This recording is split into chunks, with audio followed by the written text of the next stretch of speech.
In the mobile world, touch input is dominant, thus touch input games are becoming the norm.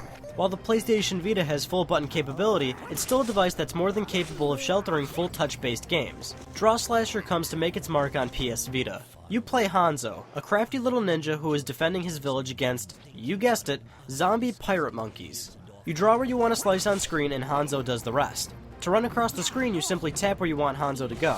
Alternatively, you can hold the left or right side of the screen for continuous running.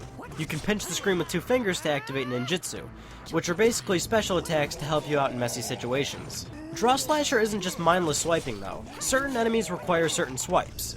Some will require you to attack from behind, others will wear armor which requires swipes on exposed areas. This definitely keeps Draw Slasher fresh and challenging, considering every battle you go into is going to require different tactics.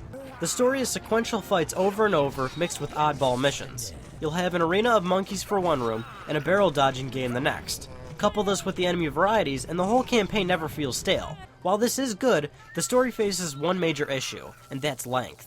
The whole game is finished in an hour and a half. The entire campaign actually feels more like a tutorial, as you learn abilities throughout it, being taught how to handle new enemies up until the very end. Once it's over, it feels like you barely even started.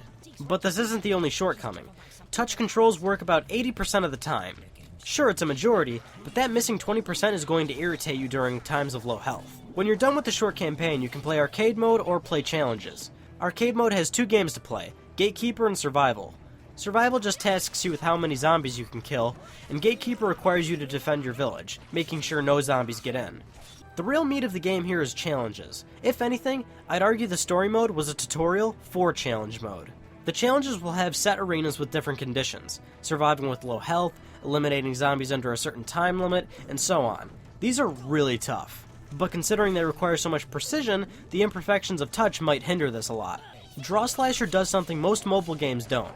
It makes a swiping frenzy not so much a swiping frenzy. Everything feels fresh and everything requires thought. However, everything is over in 2 hours, and there's a real good chance you'll get frustrated during those 2 hours from the hit or miss touch. Draw Slasher makes a cut, but it isn't a clean one.